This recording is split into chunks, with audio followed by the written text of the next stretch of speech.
Good evening. I am so glad that you are here tonight because I have someone that I enjoy so much. But before we get to that, I just have to tell y'all that I ran away from home. I am actually in Gulf Shores. So this is a beach show, which explains the hair. But also, I have been involved with Period Heads in Paradise, which is PHIP.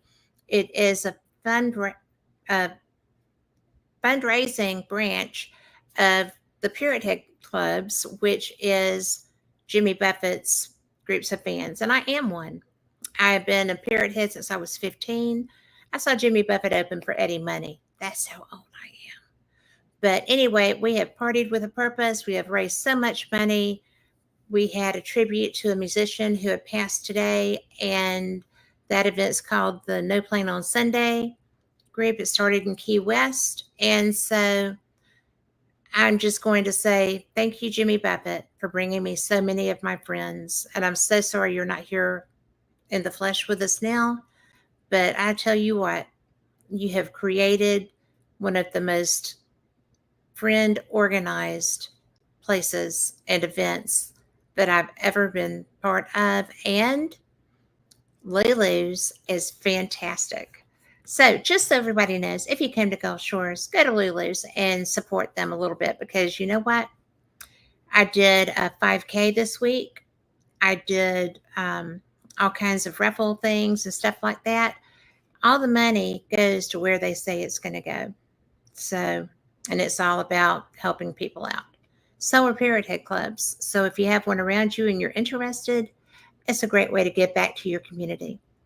Now, I have to say that my guest tonight is Teal Gray.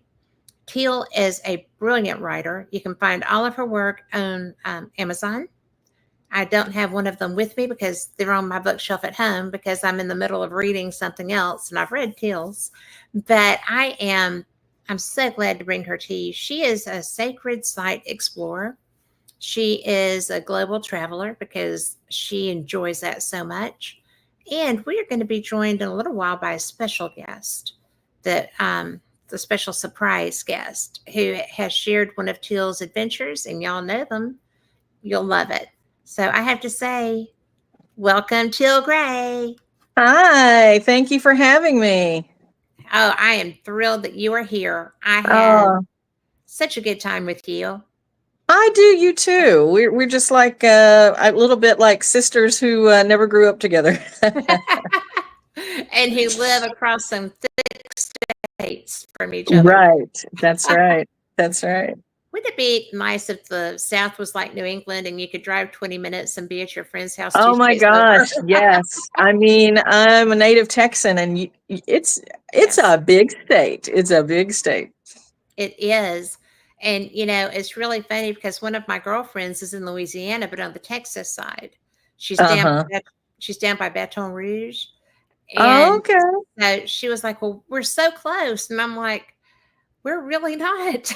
Once I Not get so to New much. Orleans, it's another 2.5 hours, and I am 2.5 hours from New Orleans. So from here, Yeah. when you count Birmingham, it's going to be about an 8-hour drive to get to her, but she's so worth it.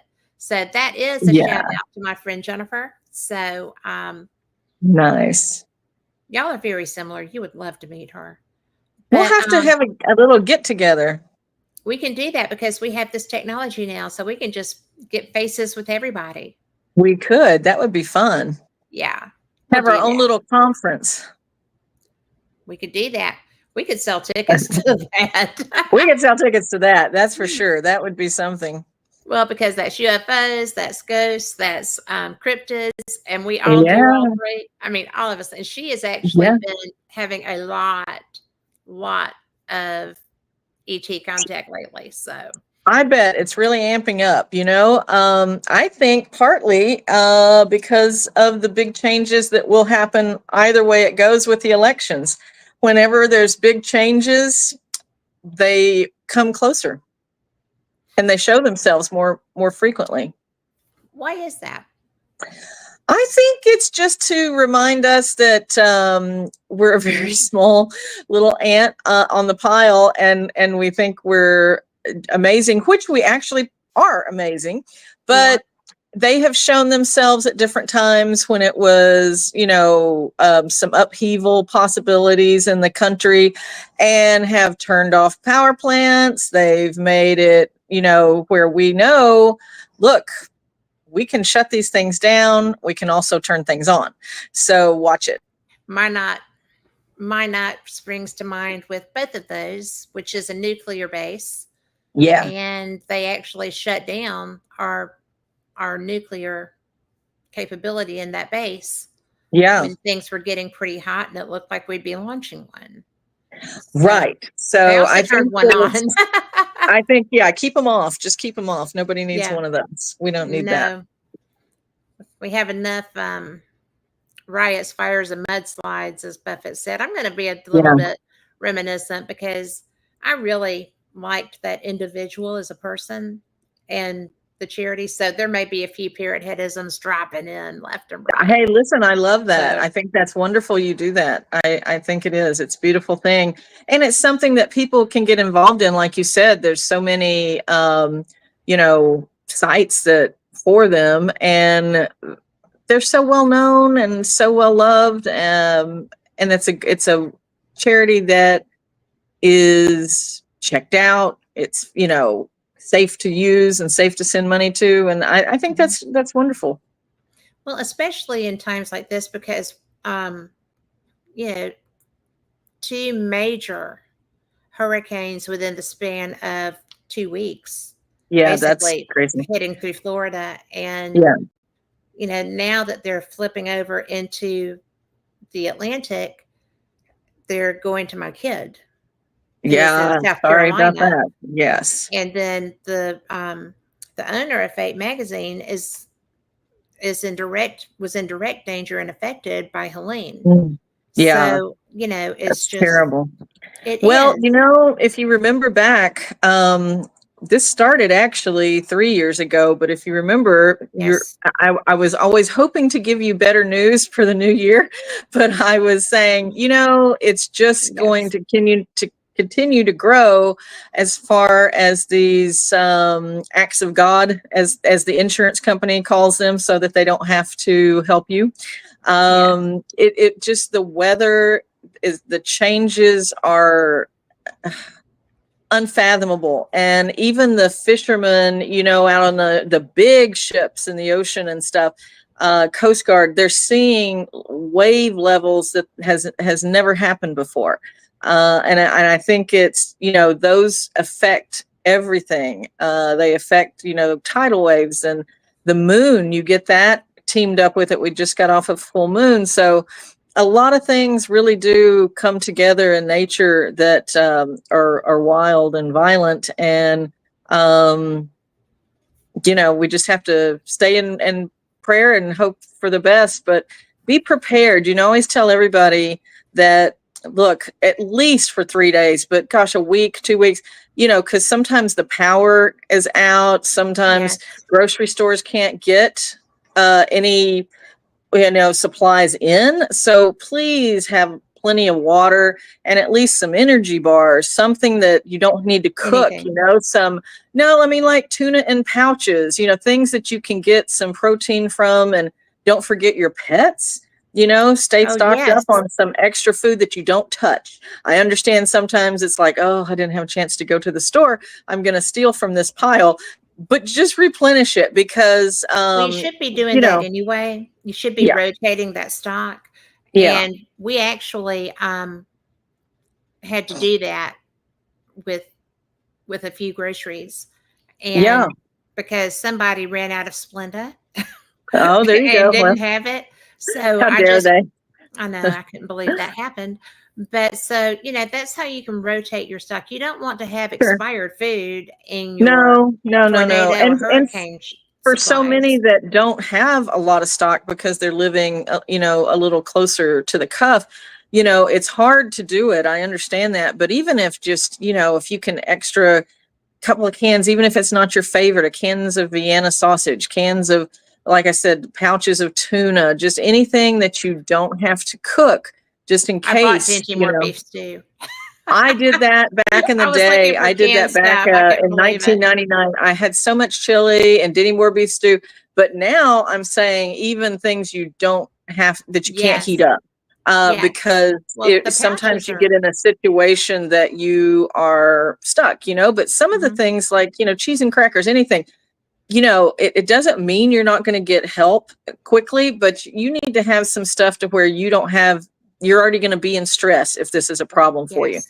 So the Yes. last thing you need is to be hungry or thirsty, or don't have anything for your pets, your children, whatever. And think about your medication for elderly or Mhm. young. Make sure you have plenty of stock. I'm just thinking about that. Well, that is really sound advice. And I do love that we have the pouches now, and you have like the little, peanut butter stuff. Yeah. There's Just so many anything, ways get that you you can be some prepared. protein. You can, yeah, just kind of think about that. And even if you're like, gosh, I'm lucky to get food on the table this week, I understand that. But gosh, if you can just even save up a bit if you have to and Right. grab a can of peanut butter, I mean, Just just an extra anything. one. Yeah.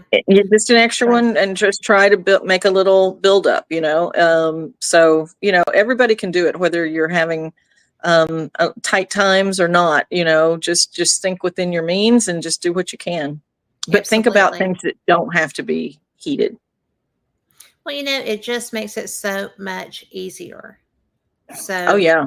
because, I everybody in the South grills, you know, but you Yeah. still, you know, the first thing that people need, including medical facilities and such, are the gases.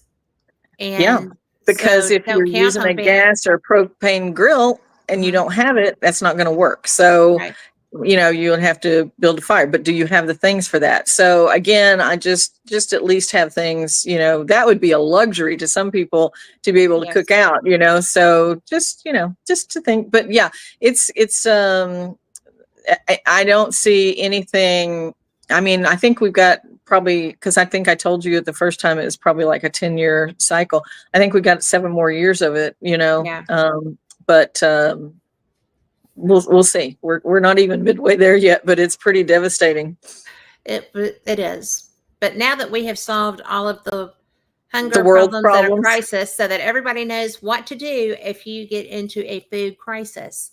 And Right. if you can do it, go ahead and do it a little bit at a time so that you're not, if you're in a, I'm not going to lie, I was doing tornado cleanup after an F5 hit in my town. Mm, And I went into this house and everything, appliances, furniture, everything except the bathtub the woman was hiding in, her picture of Jesus on her wall wow. in her hallway, and a jar of peaches that she had canned that was sitting upright in the middle of the kitchen floor. Yeah, they weren't leaving her alone. That's crazy. Everything in that house was gone except those Mm, 3 things, and by the time, wow. of course, I got there, I'm the one that pulls things down and tears them out. Hmm. Um, she was gone, Yeah. and so, you know, I don't go in until they say that it's okay because I don't want to be more of a problem. But, yeah, so it's amazing. Yeah. These storms are amazing. There's stories like that everywhere. But Hmm. I want to talk about you. I know that you do that and you're not bashful about doing that, but the information that we just gave out is really important. Um, but you have traveled everywhere.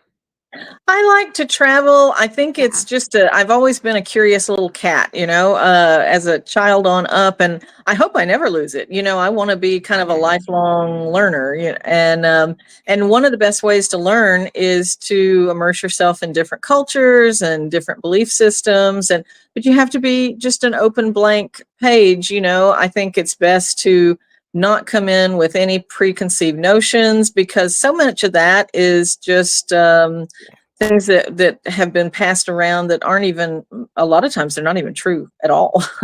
So or they're based as what do we say about the devil, even a lie has got a kernel of truth to it, so but but be informed, but be open-minded. And yeah, there's, I know you love want to hear about some of my favorite sacred sites tonight, so I know we're going to touch on that, and then we're going to have a little mystery about one of my biggest ghost stories ever.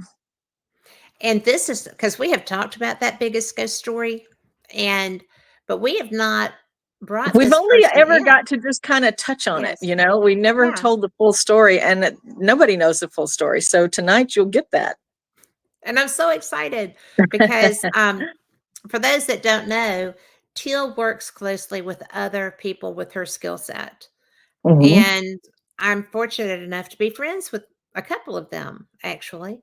So we're going to have a good time when we bring It this will be. person in. But Yeah. where did you want to start with your adventures? Well, let's start with something. I don't think very many people go there or even know that they can. Let's start with the holy island of Lindisfarne. How about that? Now, have Sounds you ever good. heard of that? Nope, just from you. Okay, it's a tidal island. So let me explain that quickly. A tidal island is something that, you cannot access 24/7. So as Oh, the tide tidal. comes, Okay. a tidal island. So it's, at certain times of the day, the tide goes in and you're trapped, and it goes out and you can make a run for it. So it's not as it comes in quickly, though. Can I tell you a funny story before we get to the history I of would it? love that. Yeah. Okay, guys. So I went there with my family and a friend, and so there were 7 of us, and there was too many of us and too many bags associated therewith to get a normal van. So they rented us what they called a people mover.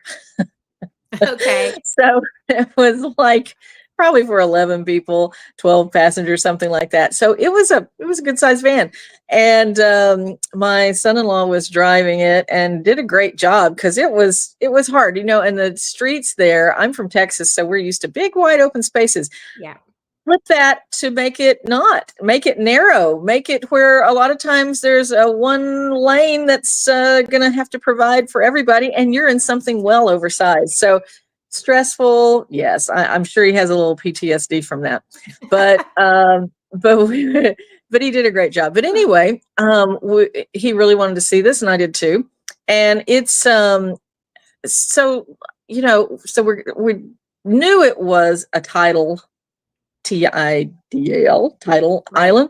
But you don't think about that really. I mean, you know it and you're like, oh, okay, that's great. That's that. But now, if somebody says that to me, I pay very close attention to that and to the times. What time is it? Where are we at? So Yeah. we drive up. It seems fine. You can see that. I mean, the water is close on each side of you, but that's okay, because you got a nice road, and the road is long. You reach what is the Oh. village before you get to anything else, the castle, or the old monastery, anything like that. So we drive up and everything's great. We get out. Oh, it's beautiful. I mean, it's beautiful and so historic, so historic. And it's been a pilgrimage site, and for people who have gone to it for literally centuries. It's very old and has a lot of history to it. So, but we drive up and we're just like, can you believe we're here? And looking around, and so everybody kind of splits up, because we don't realize how little time we have. Oh dear. So yeah, I was like, that's a metaphor for life right there. You don't really realize, and then when you're coming quick. So we're looking around, and I just taking it all in and taking pictures and stuff. And this oh gosh, we couldn't have been there more than 10 or 15 minutes. And then this little old lady, about to my shoulder, comes up, stands really close, like just about touching me, and taps me on the shoulder. And I was thinking to myself, oh, I knew you were there. But hello. And I said, hi, how are you? And she said, honey, are you staying the night? And I said, no, I didn't even know you could, honestly. I didn't do that much research for that because I have to be in Edinburgh, so I have to make that by a certain time. And we can't stay, and she's like, so you're not in lodging anywhere? No, no, no. Okay. Look here. And she points out sort of in front of me, just, to the right a little bit. And she's like, do you see those 3 rocks in the center of the water? And I was like, I do, yeah. And she's like, were you planning on going, to everything? And I said, yeah, yeah, yeah. We're going to come back, and she's, oh, well, that's good because you won't have time today. And I said, oh, I think we will. And she's like, no, she goes, do you see now? Are you watching? Are you paying attention? I said, yes, ma'am, and I was thinking to myself, what is, it's a little annoying at this point. And so she's like, do you see now that there's not 3 rocks? There's 2. And I was like, oh, yeah, I do see that. And she's like, are you alone? And I said, no, there's 7 of us. She's like, gather them up as fast as you can. I'm not too sure that you're going to be able to make it across. And if you don't, you'll just float out and then somebody will have to come rescue you. Can you swim? And I said, actually, I'm not a good swimmer. And then she goes, do you see how the rock is coming up on the second? I just stopped talking to her and started yelling for all my people. Everybody, no, no, no, no, no. Get in the van. They're thinking, what is happening? So they're rushing forward and I'm talking 1,000 miles an hour, telling them about, what just happened and that we're about to not be able to get off this island. Yeah. So we rushed into everybody, just like throw yourself in. And he's already driving, he's buckled up. Everybody's getting it together as he's driving out fast as he can. And we can see the water starting to kind of do the, how it licks over the road here and there as the tides coming in and out. And we're like, okay, we can make it. But then we realize it's a really long road. This is not anything at all close, and then it makes sense later when you can gather your thoughts because you have to have the break between the water coming up and the village to be safe and everything else. So it's a long way. And so we're just barreling through this and thankful that nobody's coming in the other way because it's a one road situation. It's not a 2 people playground. And so we go through. We get about halfway there and realize, oh my God, it's coming up. In your inside, when you're in a car or a van, thank goodness we were in a people mover. It was a little bit taller, but even at that, it would be so much worse for somebody who was in a normal car or van. It was already halfway up our hubcaps and we had a long way to go. And so the waves are whacking against, the sides of the van. And we're going and going, and we're thinking, we're looking from where we are to where we need to be for safety and really just praying because we're not too sure that that's going to happen. And now you're in mode of thinking, okay, she said that it, how long would this float? This is heavy. Like, would it float? Like, what's going to happen? We have to, I don't know. Do we get out of it? She didn't say whether to stay in it or not. She said, somebody could rescue, but I mean, they're not alerted that we need rescue. So your mind's just kind of racing and running amok. Yes. And now the water is up above the top of the hubcap. And so we're just blazing through, but the water now is rocking us, because as it hits. So we do finally, by just inches, like get to the road, and we're coming out super hot, right? So we scare the death out of a couple of cars that are on the road because we're here because this huge, people mover coming out though, like a crazy person. And we just pulled over and just stopped for a minute. It was just the craziest thing that we almost didn't make. So of course more trips had to be made, but it's a beautiful place. It's a beautiful island. It's a holy spot. It's been that way, as I said, for centuries. But check your timetables, your tide tables, and find out when are you going. And if you do have a night that you could stay there, that village was beautiful, charming, so historic. The castle and the monastery Amazing. Just, it's amazing. There's so many ghost stories associated with that.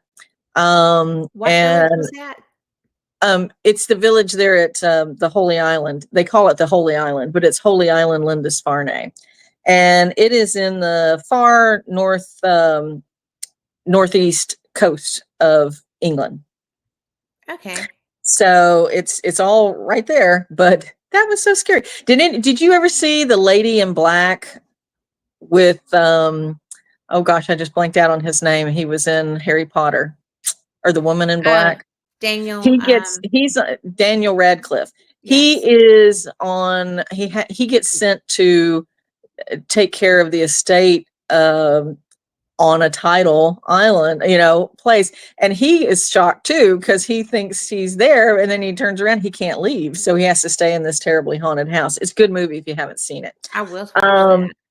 but it's been active, that the Holy Island's been active from the 12th century and until 1537, when the monks, the monastery was dissolute, was broken up. That's they Oh my gosh, they made wine there. They just they helped to it's holy in to the church, in the way that it was big time help in changing people who believed in the ways of the Druid to Christianity. So that's one of the things that they're known for. But it's kind of like 160 people that live there permanently now. That's small, but for a little island, it's not, and just to see all those little cottages and all the little apartments kind of thing, that not apartments like we know them. They would be Right. like little cottage houses, all different sizes, all different things. It's just, I think if anybody can do it, I know it's off the beaten path, but I think you should. In I like off 630, the beaten path. you've got to do that. In 635, an Irish monk, Saint Aidan, he's the one that founded the monastery there.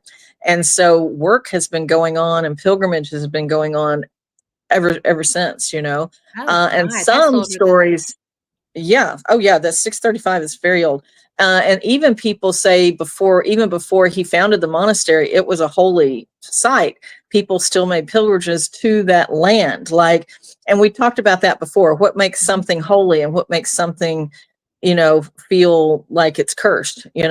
This is one of Yes. those that it's just been amazing and holy for centuries. Now, in 793, there was just a devastating Viking raid that happened there.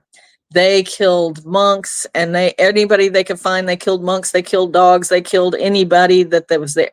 Stole all the relics they could find, all the treasures. I mean, they devastated that whole island.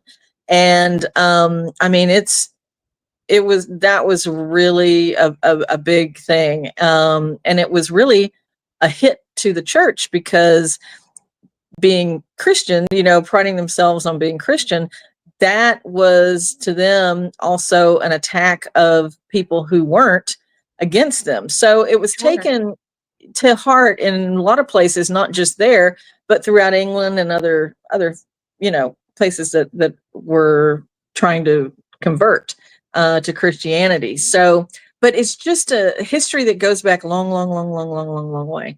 And I tell you what, that would be an amazing place to have an investigation, and to have a group go and stay, and Just get a room. just yes, get a room. Don't try.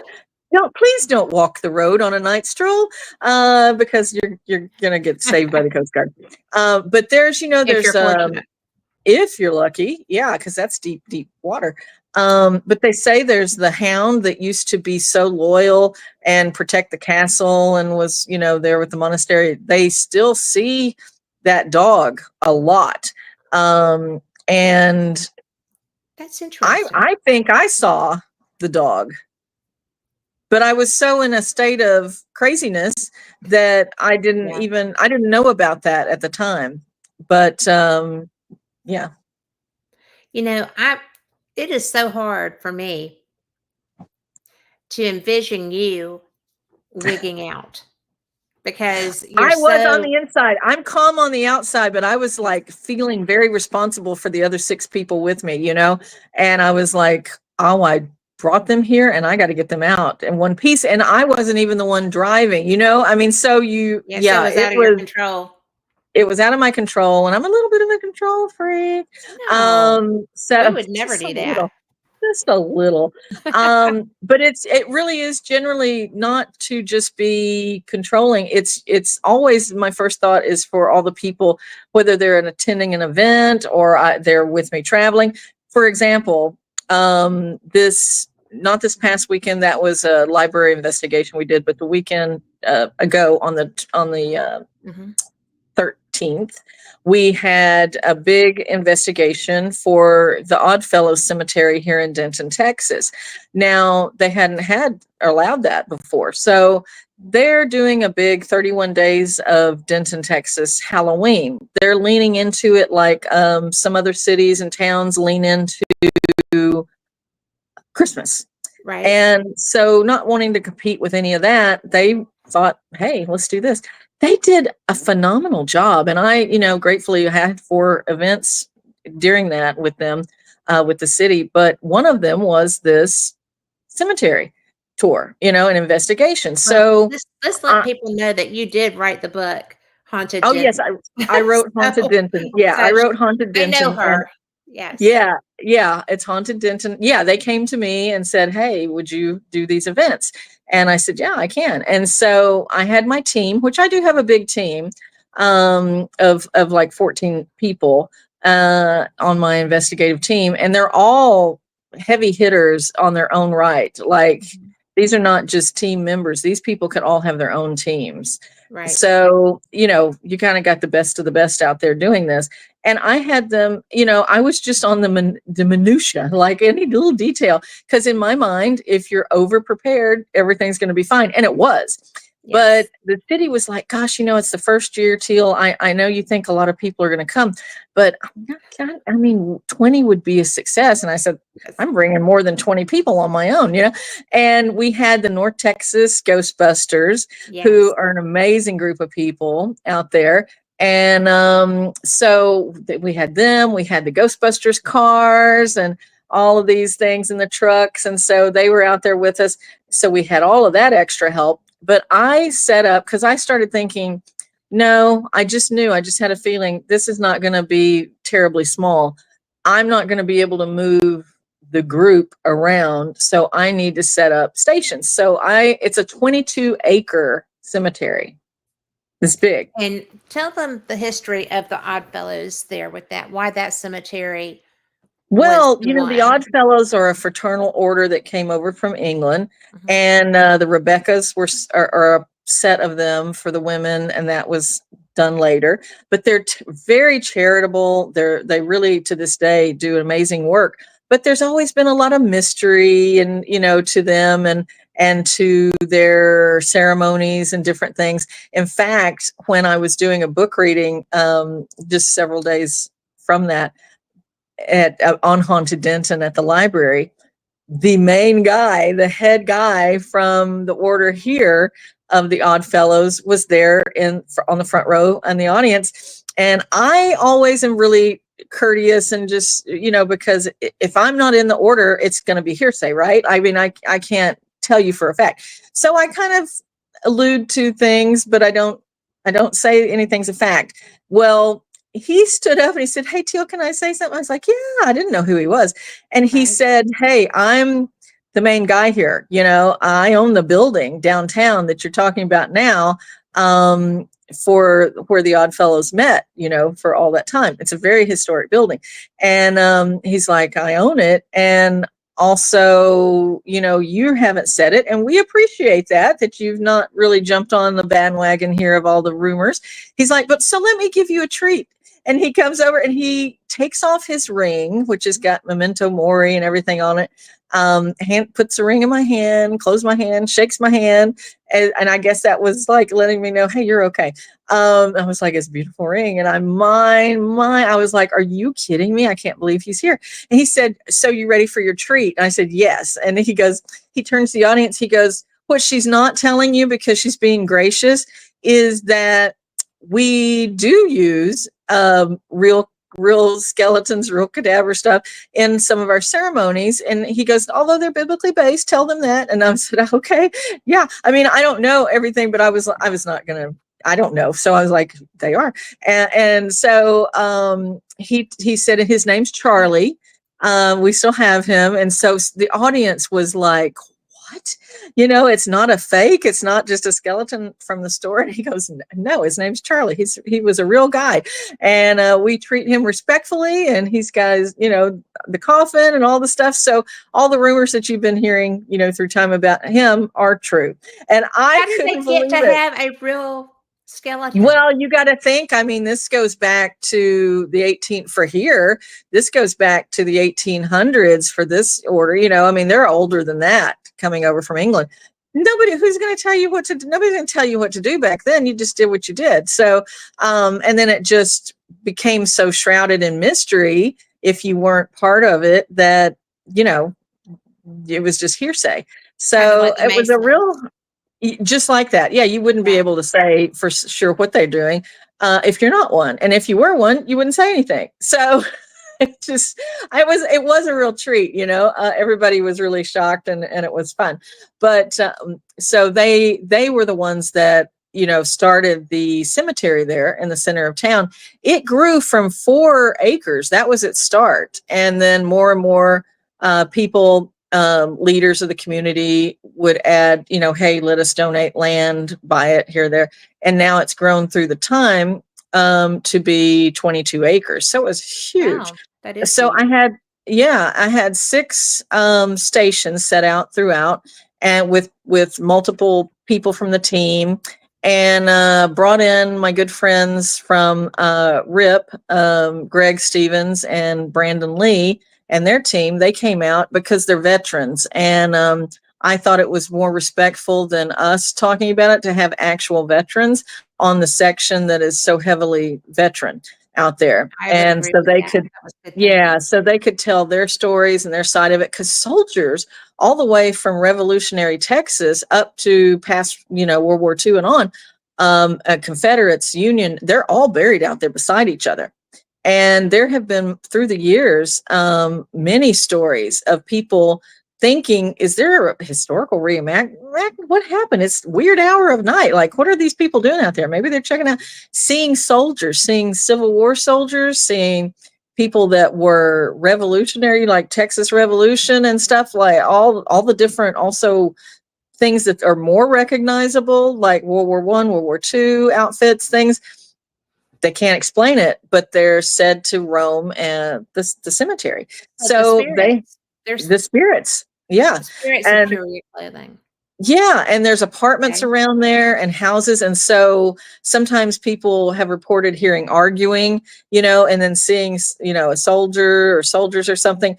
And it makes sense because you have them, especially the Confederates and the Union, you have 2 completely different sides that they might be having a conversation. Right. But you never know. But they see them a lot. So we have that out there.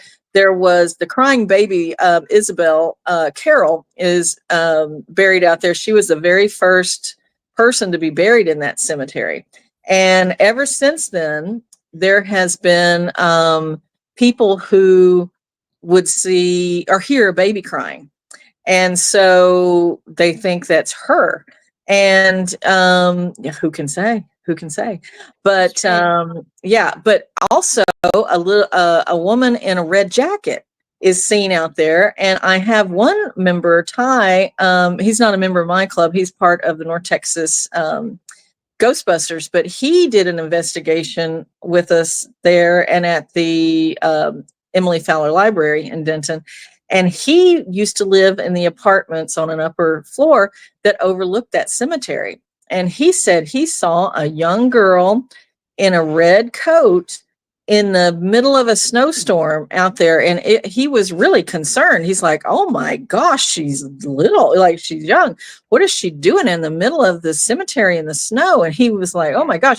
So while he's watching, and he's also, getting his boots on to run out and see what he Right. could, because that's so, what the heck happened? His mind couldn't even imagine. Before he leaves, he's looking, he's like, oh my gosh. And he looks and he's like, God, he's hitting on the window. Hey, gosh, there's no way she's going to hear him.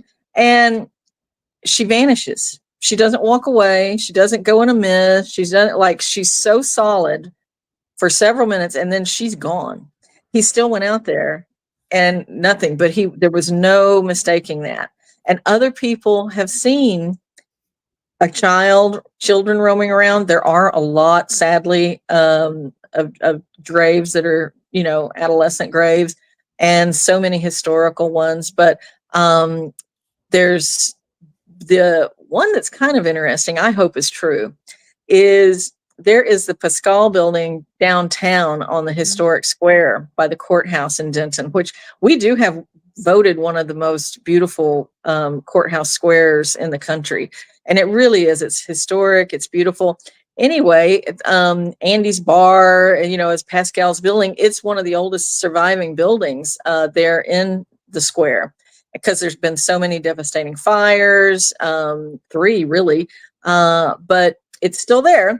And the man that owned it, and he used to have a grocery store there. He had all kinds of things going on there through its time, but he's buried in the cemetery. And he had a certain, like, there's pictures of him, historic pictures of him, where, he had his hat and he'd have a shirt, he'd have a vest on. It seemed like he always had his little vest on and his sleeves rolled up a little bit. And he was always tinkering with something, they said. Well, at the cemetery, they see somebody that looks like him. And he has got a little, the really old toolboxes that were just like a little wooden box with a handle. Do you Yeah, know what I'm talking about? I do. I still Um, have my dad's. yeah. Well, So, they see him leaving the cemetery, and some people have even stopped short in traffic because he looks solid enough until he's just gone. Until you're like, what did I see? I mean, I thought somebody was about to rock in front of the car. They see him going the direction of downtown, of historic downtown. Well, he's also been seen in the windows of that building, looking out, looking down, and just around in the building by workers and different people. oh, So I kind of like to think that he still goes and tinkers at his building that he loved, and I love that one. I really do. I well, like I that one have a to lot. tell you, I absolutely think that that happens because um, a, a, a medium that Rick McCollum had told me about, you know, we talked because I had her on the show, and Yeah. so we were talking, and she's like, "Well, do you want a reading, or are you wanting to book me?" I said, "Well, it depends on how the reading goes. I need to know you're real." I mean, Right. Yeah. Yeah. but Yeah. but she knew names. She knew stuff that was not on any social media, that was not Yeah. That at you couldn't all look up. anything that I would have. Yeah. So except for my dog Willow, she got that name, but the others, you know, and so I was like, well, I feel that because my dad was a handy guy and he loved tromping through woods and he loved dogs and he's a great guy. And so she's like, well, because she has said his name. Uh-huh. And I was like, well, she's like, he's always here. He's always with you, not necessarily Oh, there. And I was yeah. like, well, why doesn't he let me know? And she said, because you don't ask him to. And I Yeah. said, I mean, well, free there will, you you do go. have that. Yeah. Yeah. So, but I mean, I always feel him. And Yeah. Yeah. it's really weird sometimes. I mean, he's not always there because I'm sure that he's at his house with his Right. well-loved wife. But Yeah. it's just really bizarre that people want to continue, especially if Yeah, they they love it were. and they just enjoy it. And I think it's just Mhm. something they're afforded. I mean, I don't believe he's trapped at all. If he was trapped, he wouldn't be able to leave the cemetery, or he Yeah, wouldn't I be able don't to think leave they're the building. trapped. He's not trapped at all. It's just something he loves to do. Now, does he just do it on an anniversary? Does he just do it on a special time? I mean, I don't know. I haven't I researched don't enough, think but it they would have be to. interesting to, yeah, they don't have to, but sometimes they do are seen more at a certain time. But, I just don't know. But it was such a there's so many really fascinating people buried out there. But I set up, like I said, 6 stations, and then at the last hour, I was going to do there's another section just across a road at the back of the cemetery beside it there that goes into the other part of the cemetery, which is about 4 acres, and it's a very old part of it. And they, I thought, okay, at the end, I don't want everybody crossing back and forth over the street. So at the end, we did the last hour of investigation where I led it and, did a talk and showed people how to use everything. So it was huge. But did I over, did I overthink, and plan and have it out to the Not you. detail? I did. No. But why it was good? We had over Why? 350 people show up. There you go. And so all those cars, all those people, there wasn't one honk of a horn. There wasn't one stressed out person. Everybody was having fun the whole night. Even kids, families brought their kids of all ages. And you know how kids sometimes will get bored or they'll get, antsy or crying. There wasn't one crying child. There wasn't one fight among a family, nothing. And I had waters and soft drinks and sub sandwiches and chips and cookies for everybody.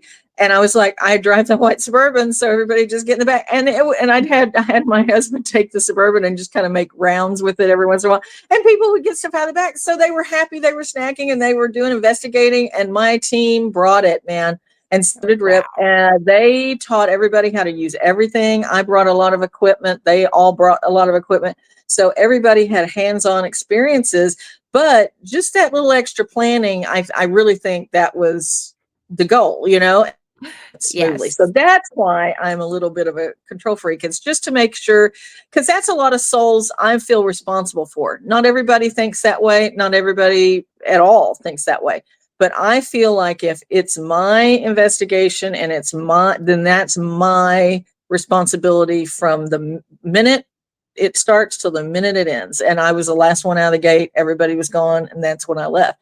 So that's why, and even on this travel, of course, abroad, I'm bring that same diligence, and sometimes it's been very helpful because there's things that you don't plan for.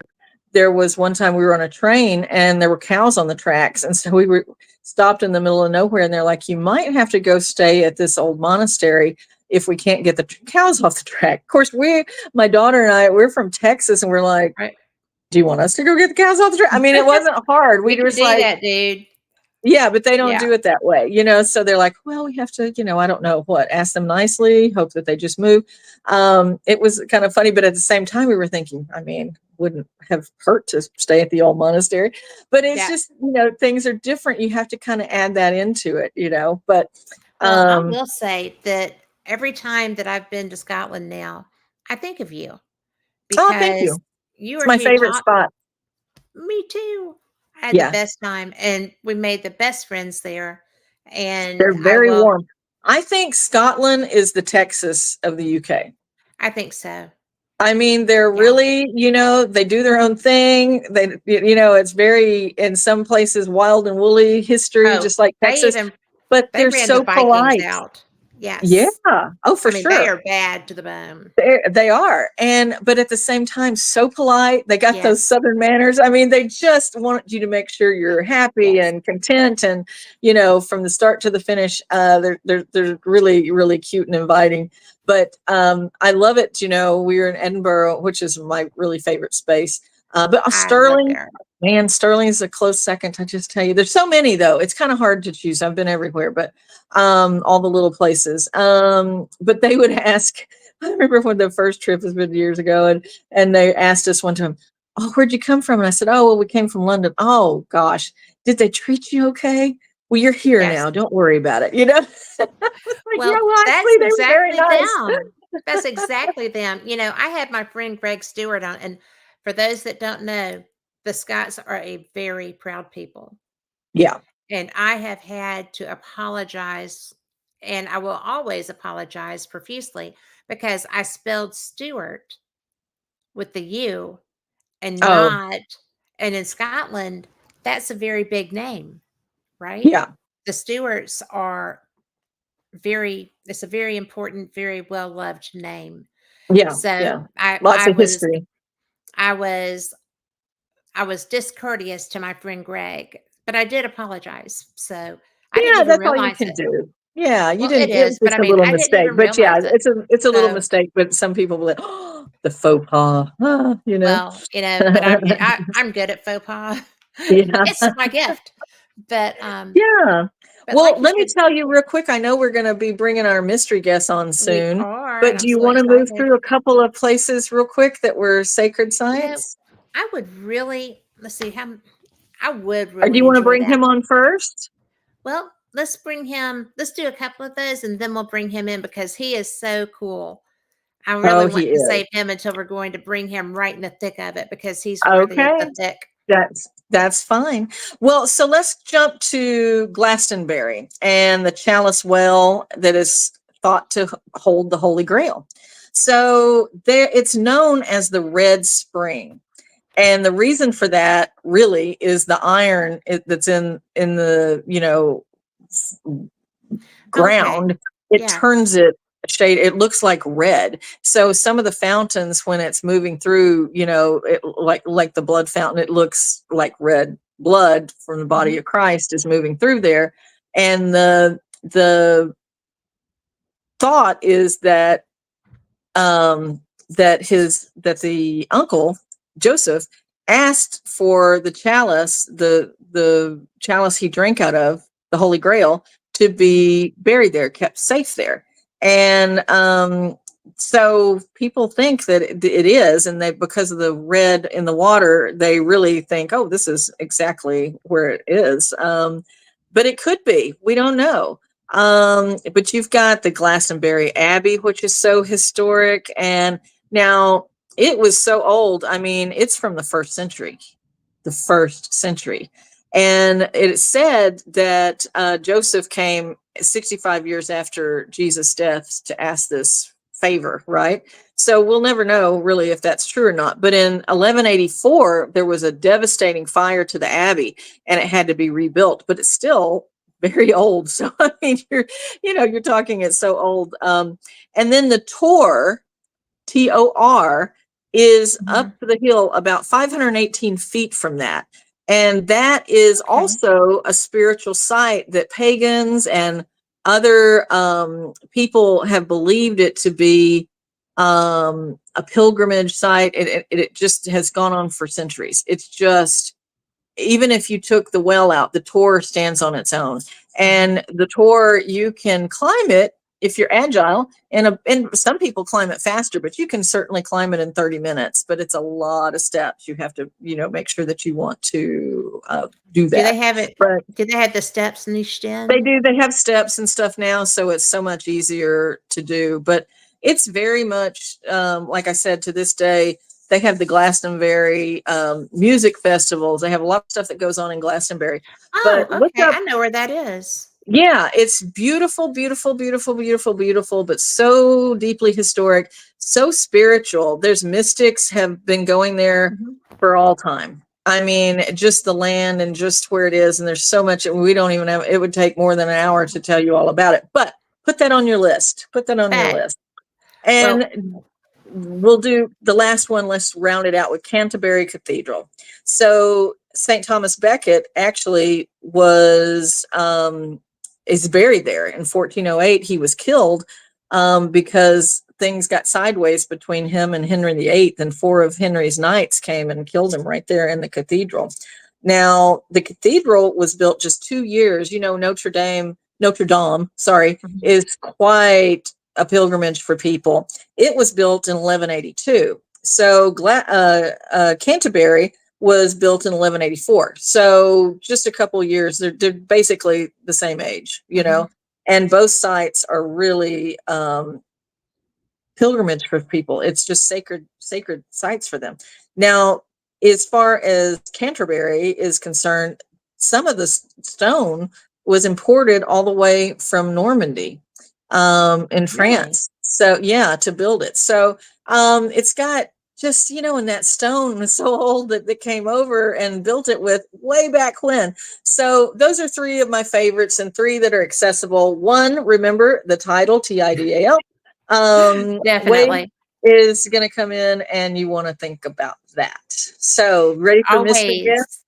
Always. We are ready for our mystery guest. And for everyone listening, y'all know him. So hang on to your hats. Welcome, Mark Elliott Fultz. Hey. Howdy! Hi! Good to Yay. be Hey, Mark. here! How are you? Hey! I'm fine. How are y'all? Good. We've We been are talking about good. sacred sites. Oh, okay. Good. Yes, I was listening. It's very good. Yes, Very interesting. he could hear. I am so glad to see you, Mark. And Did Jill, you you? didn't know Mark was on with me last week. I didn't. We And were doing another so, investigation. yes. And so it is so much fun because he is a fan favorite because all of my friends know him from his show. Yeah. And so, Mark, I'm so glad you're here. Well, thank you very much for having me. Thanks It's for being here. mighty glad to be here. Why, yeah. So, can you? I'm going to tell you that I can. Your name is over your face almost. Can you kind of Yes. lean back a little bit or something? There you go. Now I see your. Whoa! Come back to the light, Mark. You'll Let do me fine. see. You're just Let me fine. see. Let me see if I can. There. Oh, there How you about now? go. There That's you go. perfect. Yeah. Thank you. Alrighty. Thank you Yay. ever so. Oh, yes, Alright. you're so welcome. Thank you ever so. So, So what's going down? What we're gonna jump into? Well, I thought, we've never told the full story of York. So Mmm. yes. I thought I would talk about York, and then you could jump in and tell what happened to you because of my trip that shouldn't have had anything to do with you. That's I'm so true. ready to hear this. Teal says that And this is stuff that even I haven't heard yet. So Yeah. I'm okay, really pumped yeah. up. It really has. It ended up having a quite an impact in my life, but it was interesting how it kind of went sideways, came back around, and you know made a circle. so, um, but I will let Teal go first. You Well, go okay. first. All right. Yeah, a lot of it is going to be, Mark's story. He just hasn't ever told it on air. So I love York. It is just I'm shocked. amazing. Yes. Yeah. And there is a part of it called the Shambles. And the Shambles is very old, very historic. And there are so many, many, many hauntings there. It's really every place around, every restaurant, every pub, it has hauntings, well known. And do we have an echo? We sound like we have an A echo all little of a bit. sudden. I'm going over here to check that Okay, out. I'll let you check. And it may just be that we're coming through Mark's speaker, and that's okay. Oh, okay. That we're coming at well, Teal's well, coming through. okay. Ah, I'm all up in your business again, Mark. What's different? What's new? why should tonight be a difference? No, No, it's, yeah, you no. can't tell. Wait a All minute. right. So, York, I rented a 650-year-old, older than that now, big, big place. They call it an apartment, but it's a house. It's a big house.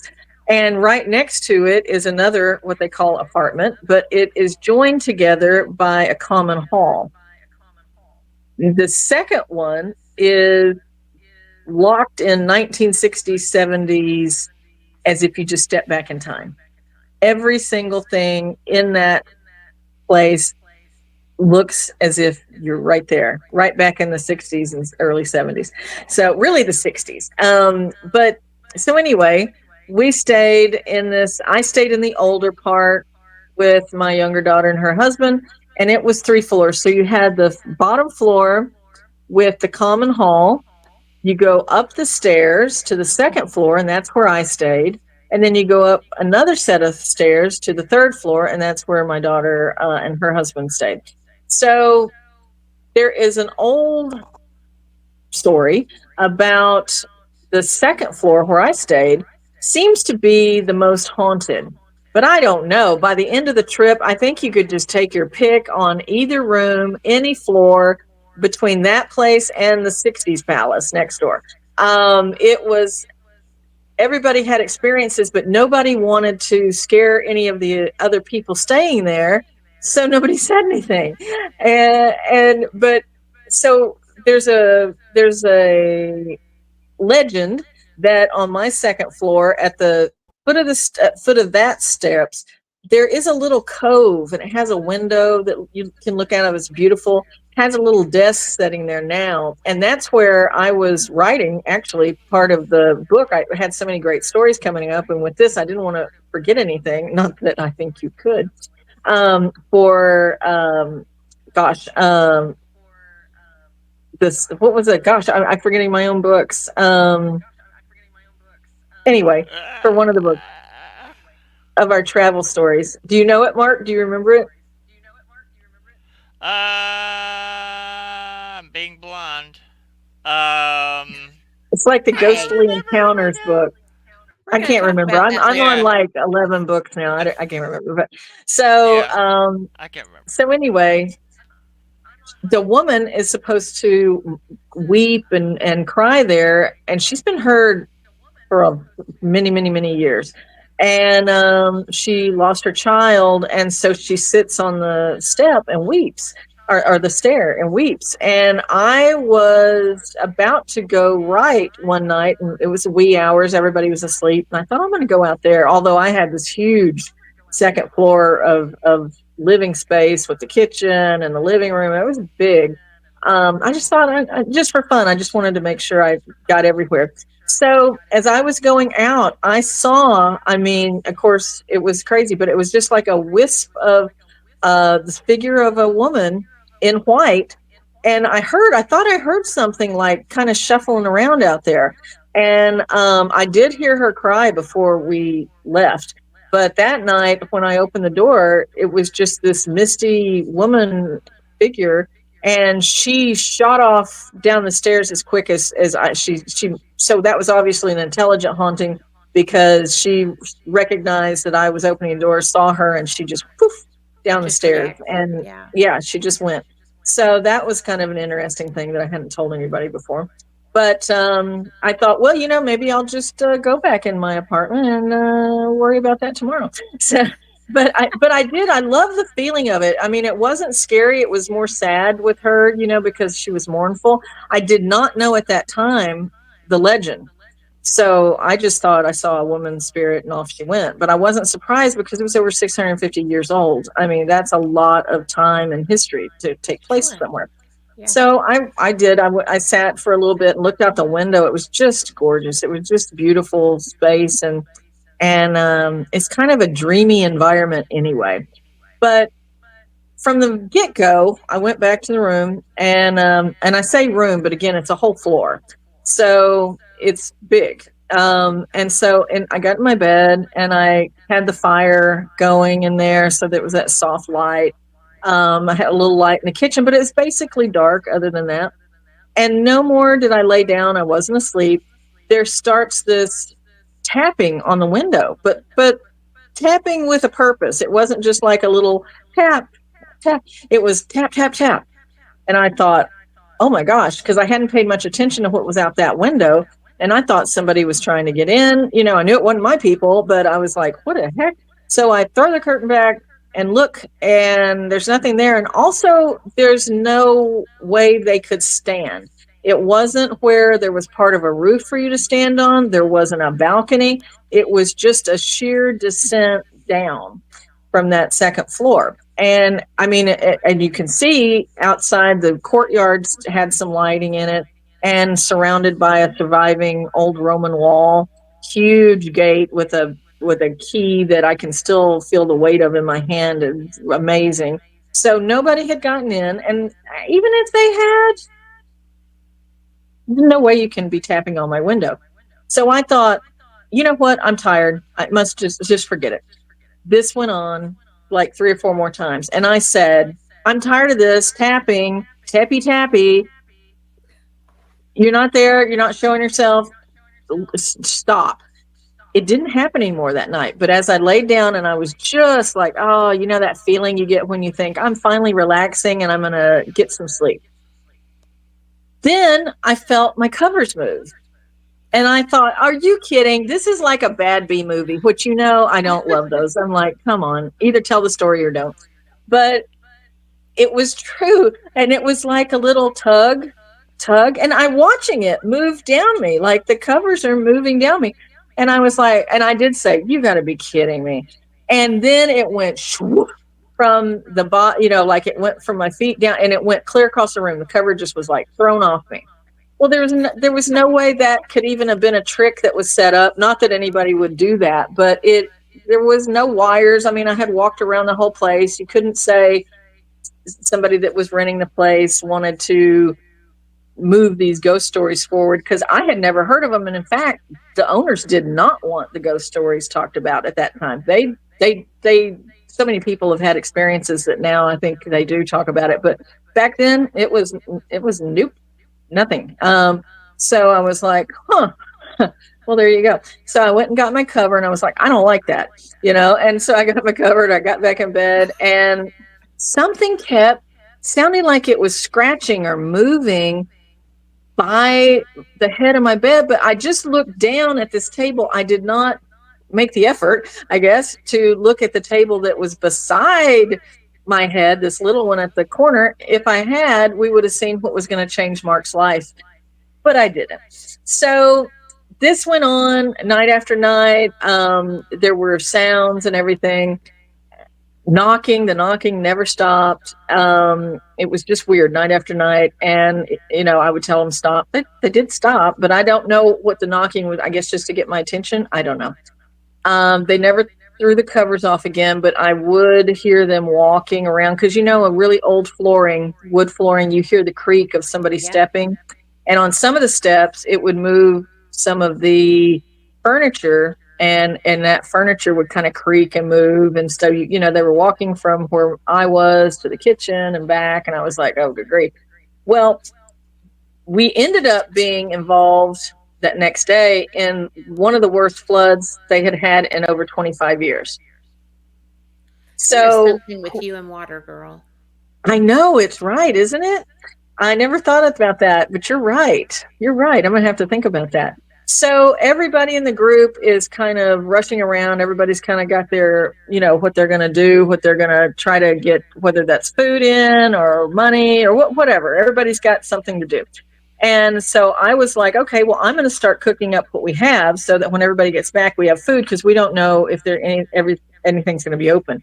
And shops were closing just as everybody was getting to them, you know, and they're like, oh my gosh, they're shutting the gates because they were losing the power. The power was gone, you know, and their Viking center got flooded badly. And that was somewhere we were going to visit. Lots of things. It was just terrible, terrible flooding. So my people did as much as they could, my friends, family, whatever. And we always carry, because I'm, again, on those little points of making prep, you know, we had cash or card. So, you know, whatever it was, a lot of the places didn't have any access to electricity. So they were like, I can't sell you anything. And they're like, we can give you cash and you can just keep the change. So they did that.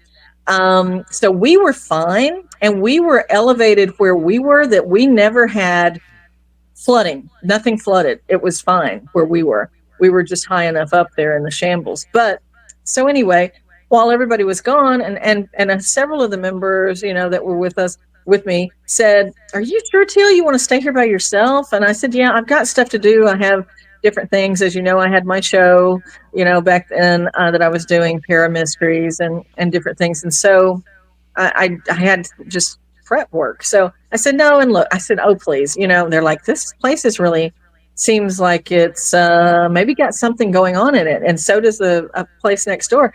But we weren't telling each other what, and they just alluded to something. And I said, oh, please, I do this for a living. Go on. Well, I shouldn't be boastful like that. That's one thing. I'm so sick of eating crow feathers. So they leave, and almost immediately I think, well, they must have come back. I must have missed it. I had the door open, so I would have heard or known. But upstairs, there is heavy boots. And I'm thinking nobody even is that heavy. I mean, it was a really heavy boots, like you would think a soldier would wear or something, or I don't know what, but a heavy, somebody big, like a grown big man. So I was like, did somebody break in? And I was like, hello, did you come back? And I trotted up there, nothing, opened the door, nothing, didn't see anything. I was like, well, I just know I heard something. Maybe it's something from the next room it connects. I don't know. So I went down the third flight, second flight, down to the first floor, and I checked the door's locked. Went across the hall into the other building and checked all the everything there. There wasn't a door there to get out of, so it was only that common hallway with the door to get in and out from both places at that time. So I thought, that's just weird. And so I go back up to my second floor in the old part, and I hear this banging, and then also the footsteps started again, and then the tapping on the window. And I think that's what kind of put me on edge, because I was like, are you serious? And I was like, come on, this is ridiculous. The Well, you tapping in already the knew about the window. window. Yeah. And but I think the fact that it started in even during the day, it just kind of agitated me. And I was like, For sure. what is it? What do you want? All this tapping, all this, stuff. There's nobody up there. I've checked it. It's ridiculous. And I said, if you want to say something to me, why don't you just say it? Well, the phone rings. Not my phone, the house phone. And again, I'm like, come on, this Yeah. is like a bad B movie. It's not, it's the stuff I would throw popcorn at and go, come on, not true. That didn't, more crow feathers to eat. And here's the thing, I didn't think about it at the time. The owner had come early that morning just to check, make sure we're all okay, and tell us, listen, they had some food at their house. If anything goes wrong, we can't get what we need, please don't hesitate. Just checking on us, just being a good host. He also said, I don't, it's not it's not connected. I'm unplugging it from the wall and everything. There's no power on the phone line. So, do you have cell phones? Do you need me to bring you anything? And we were like, oh no, we have cell phones. We're okay. But I didn't think about the phone being unplugged at that moment. It wasn't even plugged in. So I answer the phone. I'm like, oh, okay. So I answer the phone. I'm like, what? Come on. And it all I hear is this really loud, but also it sounded like rushing water, like so many voices all at once. And I was like, Oh, nope. And I hung the phone up and I was like, nope. And all of a sudden, also the heavy boots start coming, but they sound like they're coming down the stairs.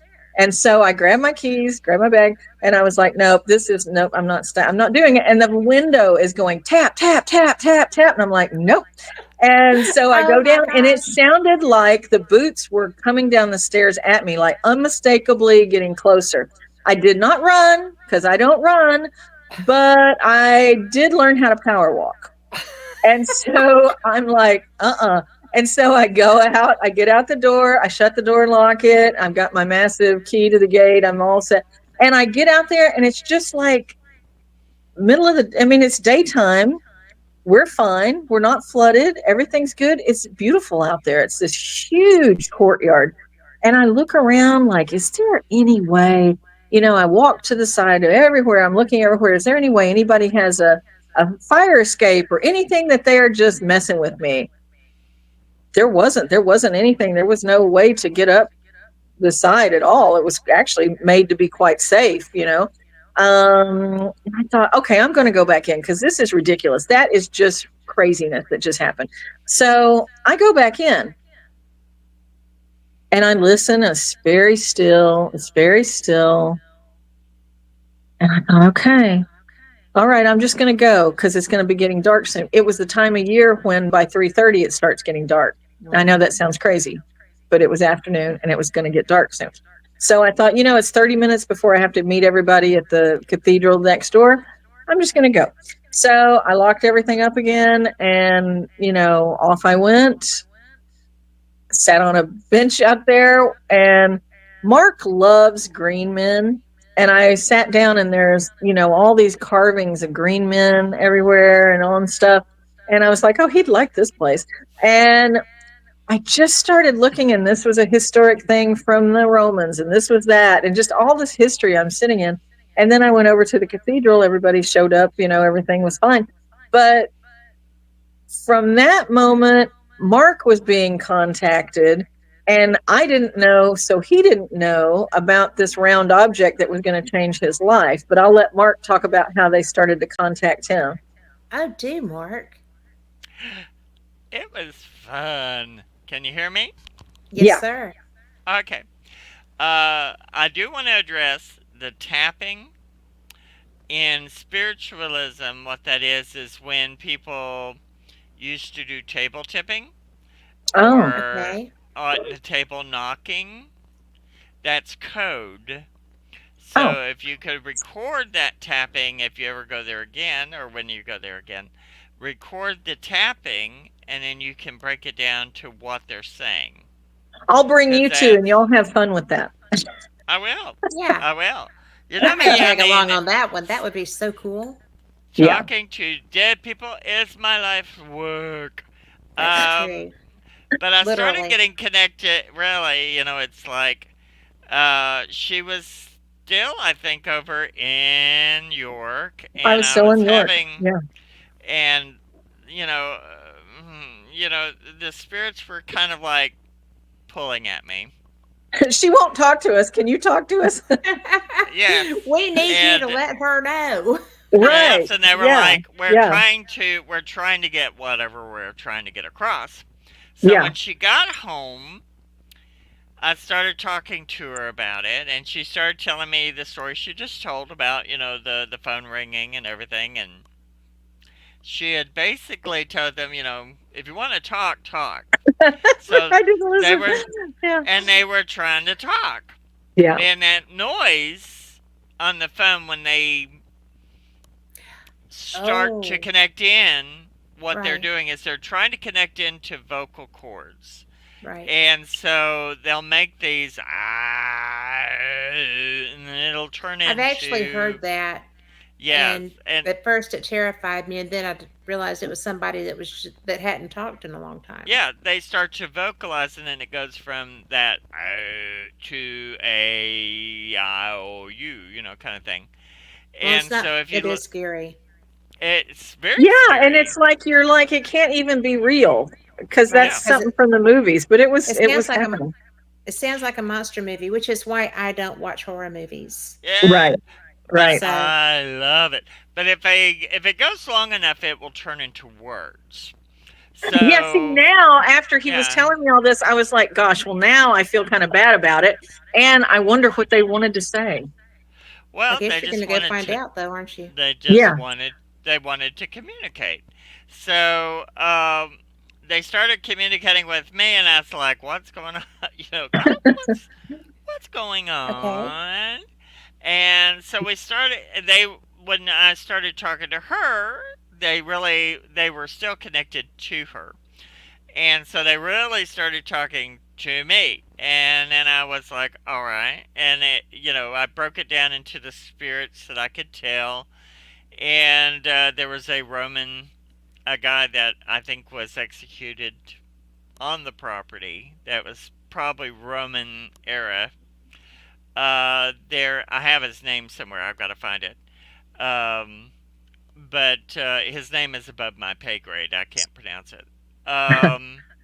But the lady with the baby is a lady who had a child. The child died, and she kind of lost her mind. And there is a lady there named Mrs. Borley who watched over her, for certain reasons, Right. But there's like four or five spirits there. So, but what they started telling me was that we want to communicate, but we don't like the boards and things that are available. We don't, it's almost like, um, how old are you? Tap tap. I mean, on the Yeah. boards you have to spell everything out. You have to, and with them, of course, in the old days, I'm have roots in spiritualism, which is, you do the table tappings, the board use, the whatever they have, and they're like, it it's too primitive. We want something with full words, and so they were like, oh, we want you to make this communication stuff. So I went, I really didn't have a choice No, They because wouldn't but they let he him knew told me, sleep. they wouldn't let me They wouldn't. sleep No, or he would or be like, Teal, I'm rest. not getting any sleep. Like, I don't know what to do here. This is crazy because they make the are after board. me, and They were only when after me. I will do what they say will they stop. Yeah, I mean, and it wasn't like we're commanding me. They were just like, no, no, no, we know you can do this. Do this. And I did these boards, Right? and there's really like they have full. The first one I did was called a Deja board, which it has full words. It has this incredible looking kind of design running around the board Hmm. Beautiful. of the seasons and stuff, and it was based on a. They drew it. They kind of like went. We like this, so they led me to a gypsy necklace that it was a circular necklace that spins, and it Yeah. had this little pointer on it, and the design on it on the back. One side it had letters and whatnot. The other side it had things to represent the seasons of the year, and no, no, no. So it was very beautiful, and I've never seen anything like it before or since. And they went, we like that. Start with that. Then I did the first board, did the words, did about 30 words, I guess, and full ones, and whatever, I thought. And then the center of the board has a third eye in it. So what I do is I connect my third eye to the center of the board and, connect it and get it going. So one I had already done, and then they showed me three or four other boards that they went, all right, that's the beginning. So here are these other ones. So I did those. And they're all beautifully bright colors like what you see in the neurons and in the consciousness and stuff Hmm. like that. I mean, actually, I forgot to bring the board. I have it over there, actually. One of them. But bright colors, They're all this stuff beautiful. that stimulate the different parts of the neurons. And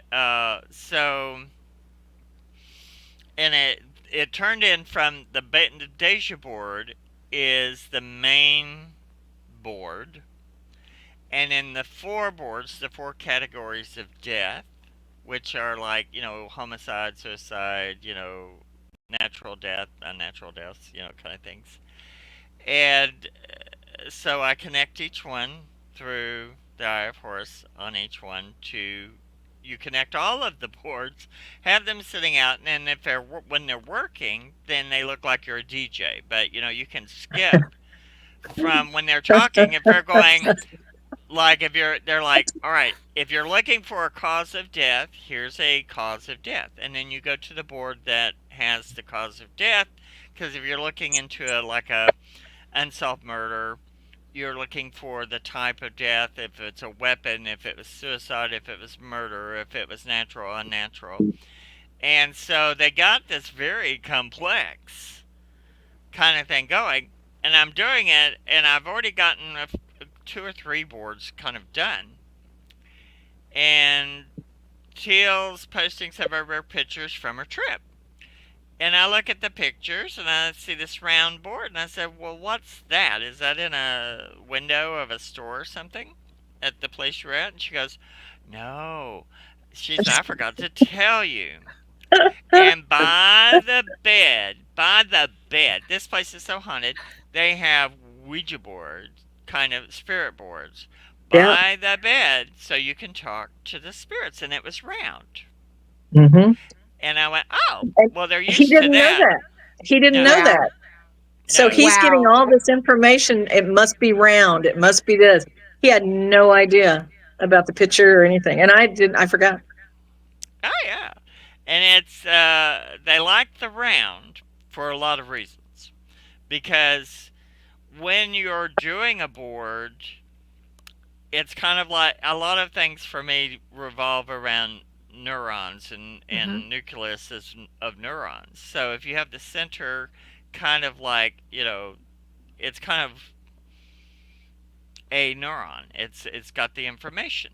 So they Yes. like that roundness. So I have 4 or 5 boards already that are round.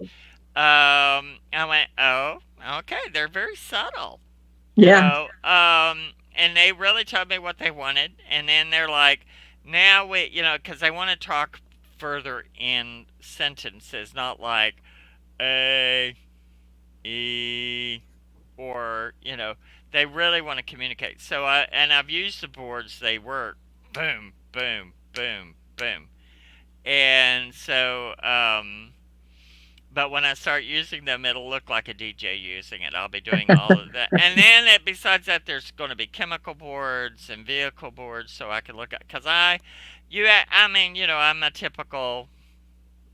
What kind of car was it? Brown. You know, I don't know makes of cars and types of cars and Oh, I years of wouldn't know that cars, either. and so I gotta have break it into those. And then they also went, all right, now here's gonna help you because so I have the design, which the boards for the names. There's 35 boards with 3,500 men's names, 3,500 female names, and it's 35 boards apiece with 100 names per board.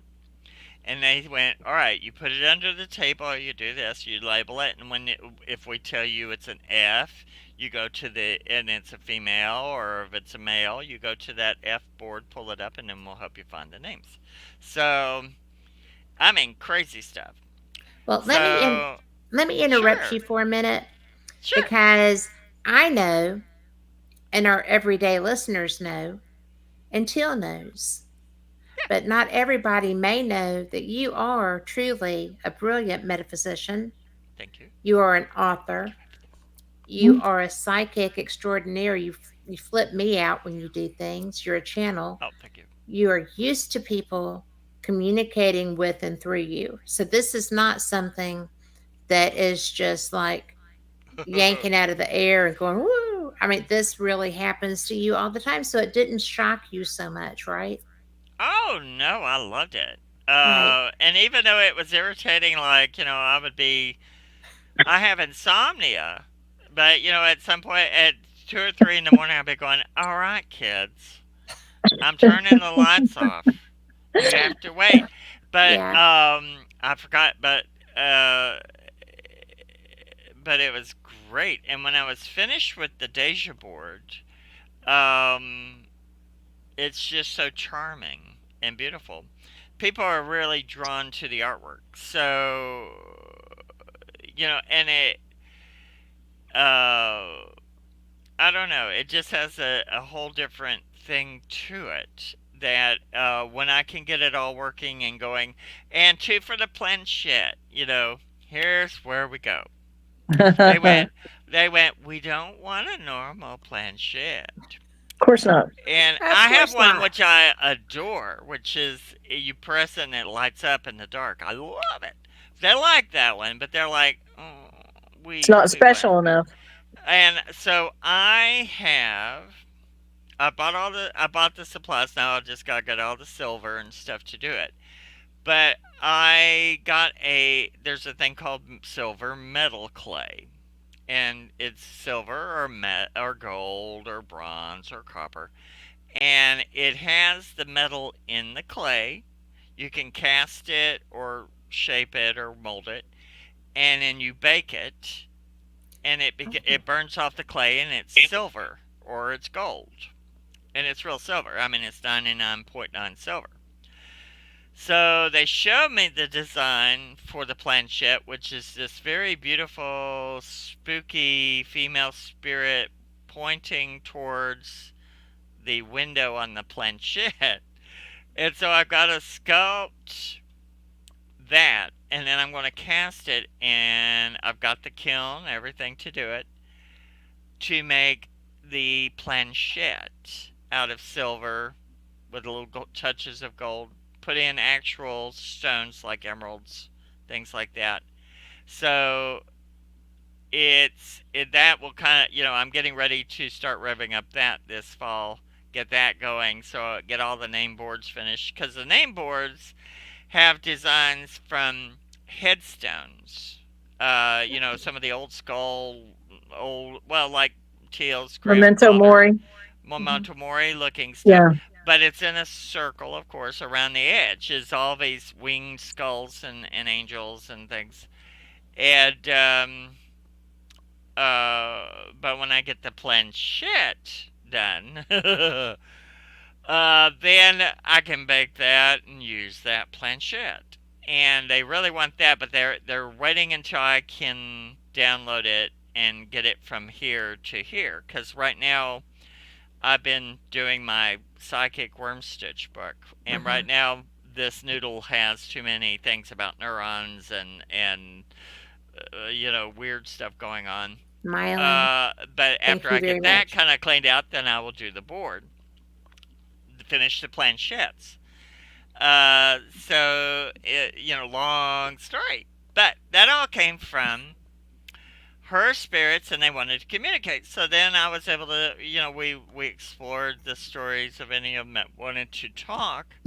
But then they were like, they got me to do this, and so anytime I use the boards, then they are like, they are helping with that. They were actually very sweet spirits. They are just very old. And they're very tired of not being able to tell people what they really think. Now, see, in England and things like that, you have older ghost cycles than here, because we have old hauntings here, but not as old as some of the European, because there have been more people longer. There are some very old ones here, but in England and stuff, you have hauntings that go for 1,000 years Can I sometimes. ask you about that? Yeah. Well, do people, and you're the only people I know that will know the answer to this that I Well, would I will trust, try. I but will try. when people die Hmm. and they come back, you know, but when you throw reincarnation into that mix, Hmm.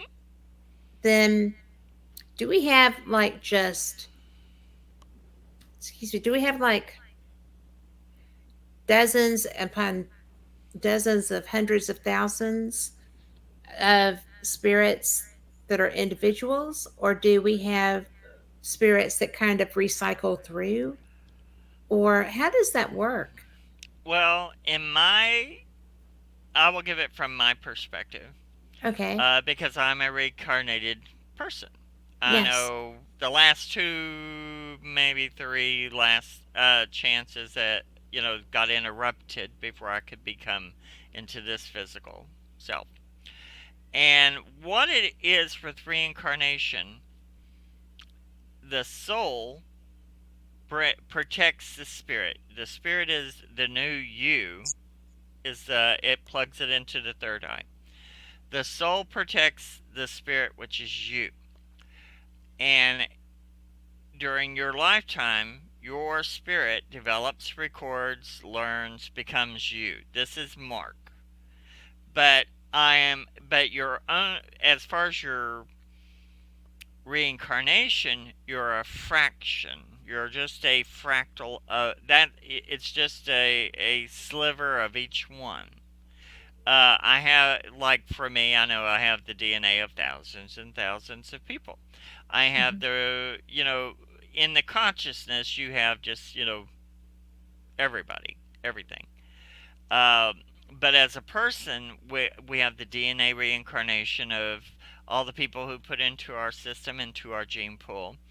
And in spiritual reincarnation, um, comes into play. I had to deal with that with somebody today. I said, it's good to know who you're reincarnated from, but it's like having a diary or a journal.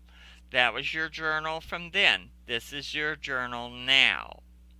You can know about the journal from then, know that, well, because I died in a plane crash, or was murdered, or I was this, that caused me problems, or I drowned or something, and that makes me afraid of water, or da da da da. Well, this journal is what you really got to focus on.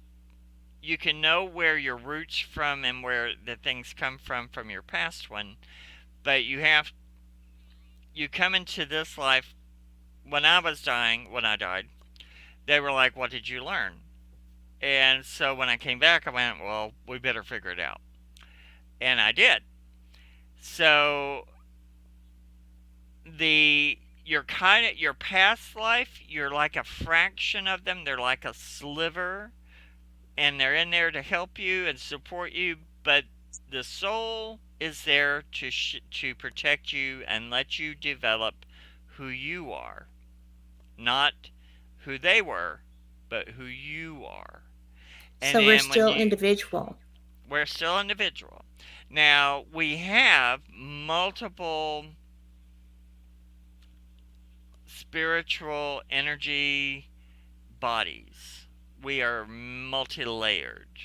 We Hmm. have the core one, which is all the stuff, all the ectoplasm, and the where basically the spirit, when it comes in, it's like it plugs into the third eye and it drives the machine. This is like Okay. a car, and So, you're well, and in the spirits, we have an energy body. We have who we are creating as a personality. We have our soul. We have our spirit. We have our personality, which is separate.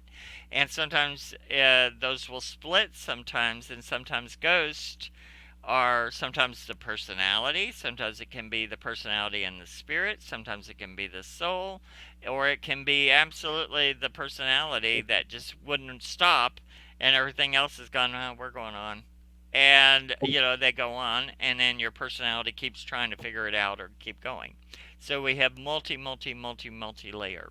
So reincarnation helps you learn, but you have to not let the past one guide this one. This is for you to figure out and get it done. And then the next time when I die, whatever I'm doing next, uh, this is what I can go down the list and say, this is what I did, what I got, and what I didn't get. And do I need to try it again, or or am I okay? And then, but it's fractal. It's not totally 100% usually. okay. Well, that's why, because of the number of the boards, Hmm. okay, and then the number of people that we're talking about Yeah, still bebopping around everywhere, yeah, okay, then that's where I was kind of getting, and I'm sure maybe some of our listeners were, or maybe my listeners are just a lot cooler than I am and got it the first time around. But I do think that when, because you have such a, both of you have such a grasp of this, and some of this is still so new to me that, and I'm sure to my listeners too. I mean, because we're all experiencing some of this, and yep, oh, and Tom McNicholas in chat is kind of going where I was because he says, I hate the idea that we have to start over again. My childhood and school weren't my favorite, to yeah. redo. He likes himself now. Well, And see, yeah, but he may not have to do that again. Mine was terrible. I had a terrible childhood. true. But it's about what you as an adult spirit do with what you can do once you're past the training wheels. Right. And so it Okay. doesn't mean you have to repeat any of it. It's as long as you kind of acknowledge and go, well, why did I go through that? Like for me, I had parents who were not skilled in dealing with other people, Yeah. but and I have to That was understand gracious. it. That's very gracious. But I have to understand why I had to be in that circumstance, and it kept me from being them. I Hmm. had to grow to be who I was, totally free of that. You Um, had to grow through it and then through it, beyond it. and yeah, it was the manure I was planted into. What did I turn into out of that? And Excellent description. and that's what you do. You know, life is the manure you're given. Plant a flower, or you know, plant a stinkweed, whatever you want to make your life. Toadstool. And if you want to be affected by it, then you know, because I mean, I really, if I had been like a lot of my other family members, I would have turned out to be a very self-centered, bitter person who hates people, can't talk to them. My father was just anti everybody, and I would have not. And I'm just who I am, you know. You But are. that's it, you know. No matter who you are, you know who they are. You are.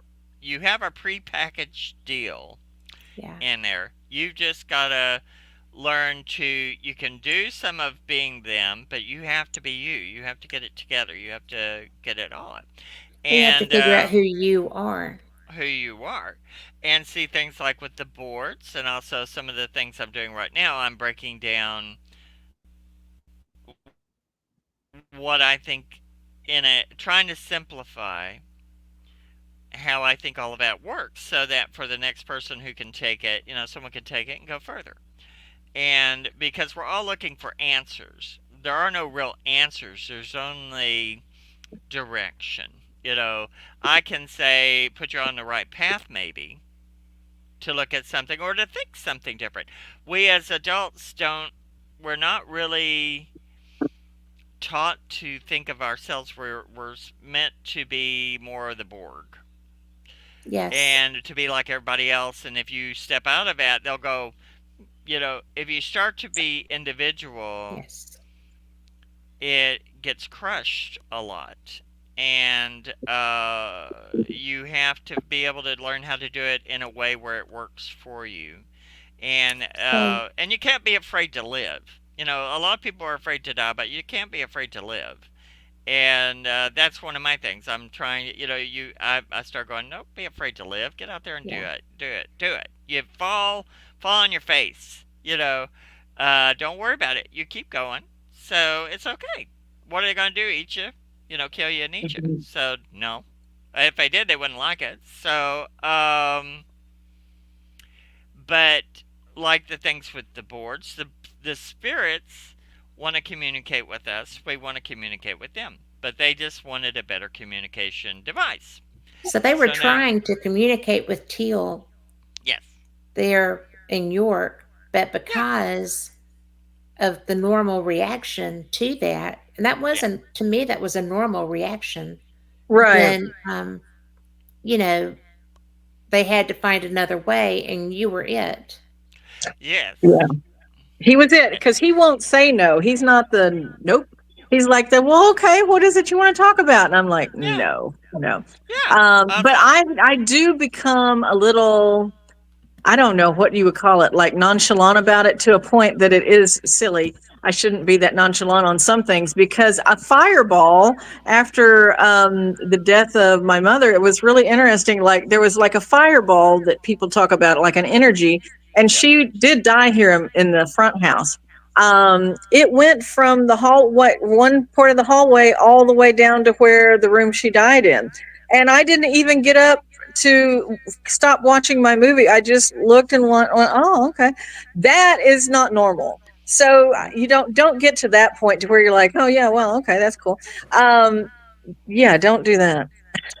Well, it's so hard, and And we have a question in chat from Tom and says, even though we're you know, Yeah, ourselves, who you become. Yeah.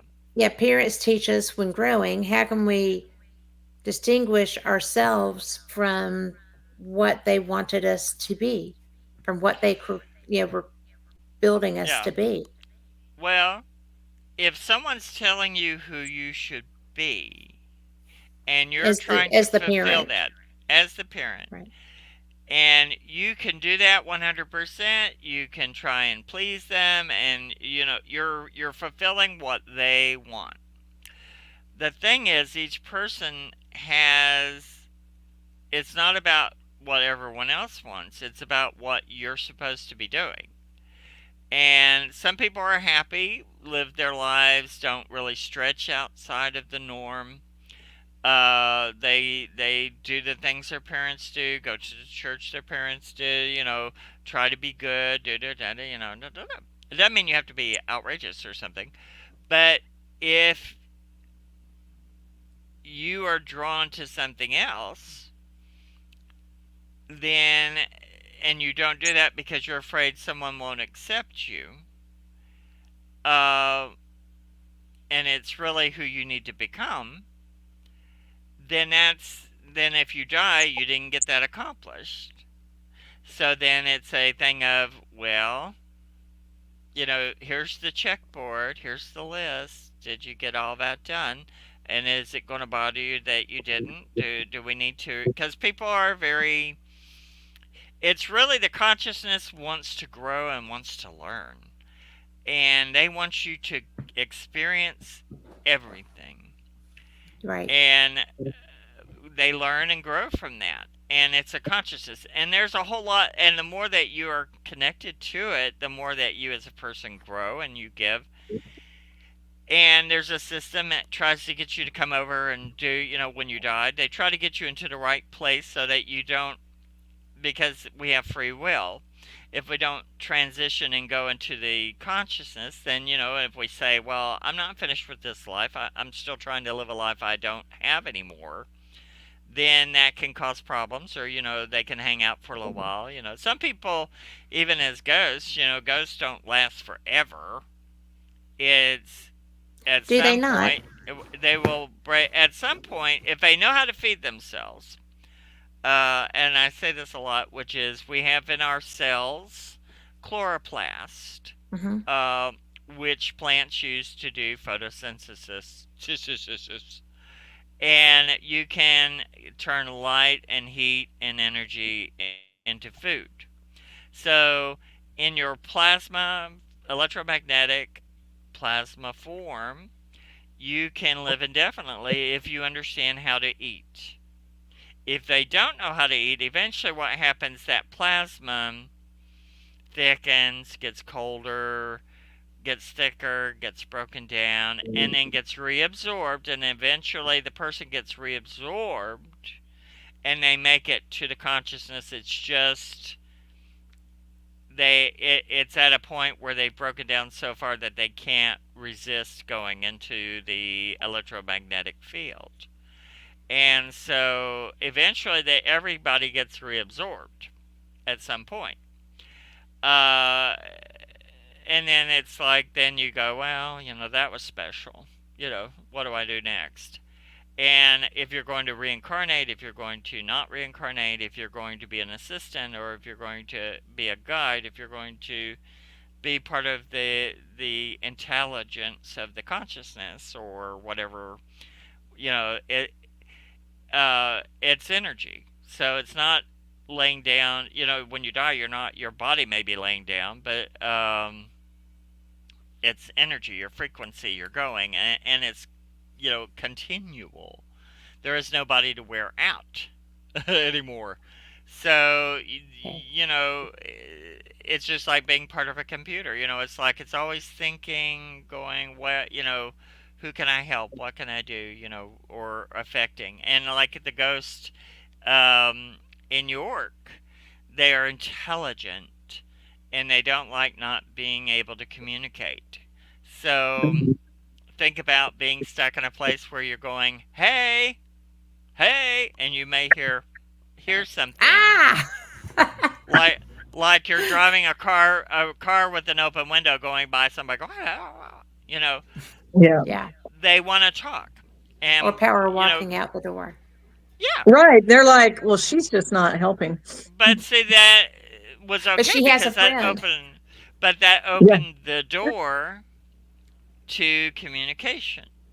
Yeah, and And I gotta say that's not my thing. Like I go in with no tools generally. I just psychically and whatever pick things up.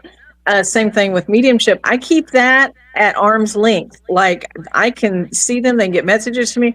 Nobody comes in me. Nobody gets to use me or my energy. I am not a Yes. welcoming soul. Mark is like, come on, check out yeah, the place. It's your house for a while. And I'm like, He did no, no, that at an no. no, no. investigation with me, and it was. Have I told you that? The Yeah, but I coolest think you should thing. tell the audience because it's a good one. Well, it's the coolest thing ever. And I had an investigation. I wasn't sure what we were going to run into, but I knew it was bothering animals, so there was a negative there. And so I asked Mark if he wanted to come and do this investigation with me so that I would know, because do I have gifts? I do. Do I know how to fully implement them like Mark does? Absolutely not. And I don't trust it. And this was an animal that I cared about that was having a problem with the spirit in this house, right? So Lori Dorsey, myself, and Mark went to this house, and Mark started channeling. And I'm like,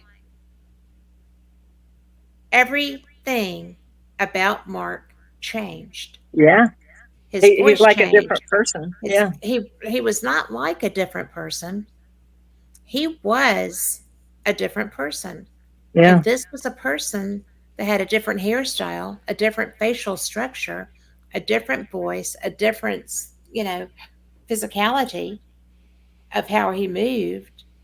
And he did not like me a bit because I asked him questions. And, you know, especially because I'm just going to tell this really quick part because we only have 8 minutes.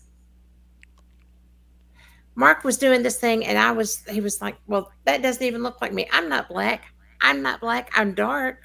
But that picture in the post office doesn't even look like me. And I'm like, why is your picture in the post office, son? What's up with this? I didn't say hun because I knew he was not in but I was like, why is your picture in the post office? You don't need to know that. And it was just like that because I have it on video before the camera killed. I mean, he killed the cameras. But You I don't was want to be just seen. like, well, look at that. That's not Mark. But it was so amazing. And hey, April. But you know, oh, and thank you. April said she struggles with her gifts too, so it's not just me. I'm not alone. But I, Well, everyone struggles with their gifts, yeah. even if you're working in it. You have to always. It's a struggle. It's a good struggle, It's a but it's a comfort struggle. level too. It's like Yeah. it whatever is a you comfort feel. level. And listen, I got to pop in just and say, listen to your gut and your intuition on that, because sometimes things that know you don't have control of yourself will want to hop in and take you for a ride there, and that's not safe. You got Mark Yes. is Yeah. very well trained, Mark is very very, very for decades he's been working and Yep. training in this, and he knows yes. how to shut things down. But if you're just, open to everything, that's where you get in trouble because you don't know how to stop it. And that's a whole nother animal. Yes. I mean, this is Yeah. not a just do it for peeps and giggles kind of No. thing. Yeah. This is Uh-uh. No. serious. No. And And I've been doing it a long time. a And long a time. long time. But He's before I my do age, y'all. it, It's not that long. But and I have a energy system set up to where I do a coating, like a Teflon coating. That believe me, I do a week's worth of work before I even approach something like that. And then once I've done a communication, then I expel the energy, disconnect, and there's no connection of it into my system. You can pull things into your system and be infected, and unless you Yes. have everything Correct. coded and fixed, and but it can be very safely done. It just has to, but it's work. It's a If you're the discipline right person who has studied and has the knowledge to do it. to do it, and it's natural for me. It started off natural, and then I had to turn it into a discipline because I'm like, no, we're going to do this right, Yeah. and because you don't want to get sick off of it, or go around going, let's knock off a 7-Eleven.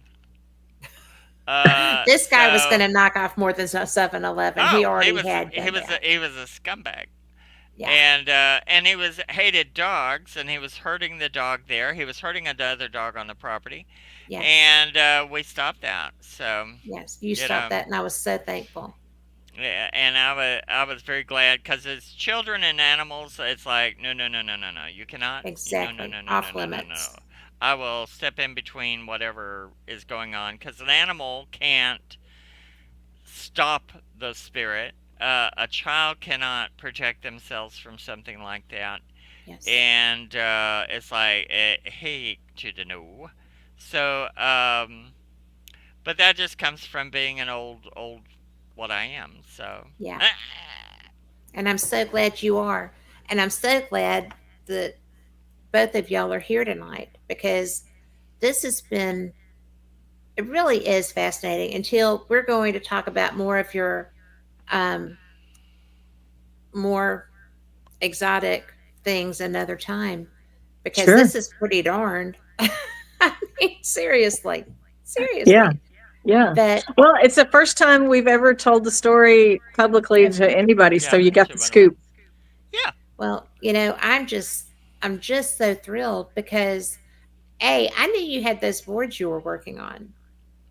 I didn't know they originated with Teal Yeah. and her experience. Yeah. So, there's so Totally. And she was like, let them go to you. Leave me Yeah. I didn't help out alone. at all. I was And like, oh, they're yours. Off you go. and I would call her. And I sent her a copy of the first board. I know she's got it Yeah. hiding somewhere. I said, Yeah. cool. they want you to have this so you can talk to them. No, I don't think so. I Well, don't I'm going to tell you that who is April is great. She's a very analytical, know. investigative. Well, she's gifted. And she said that something scared her dog tonight, and she didn't want to go. She went to the door and barked and ran and hid in her barrel. Yeah. She has a barrel, and I'm like you because animals. I like animals better Yep. than humans, so mostly, and so I'm like you in that if you're messing with something that can't defend, Oh yeah. Step in then between. yes, and And it's imperative. I mean, they don't ask to be here, no. And and right now the veil is thin. This is where the veil is thickening up, which is by November 1st. And then after November 1st, the spirits kind of go into hibernation.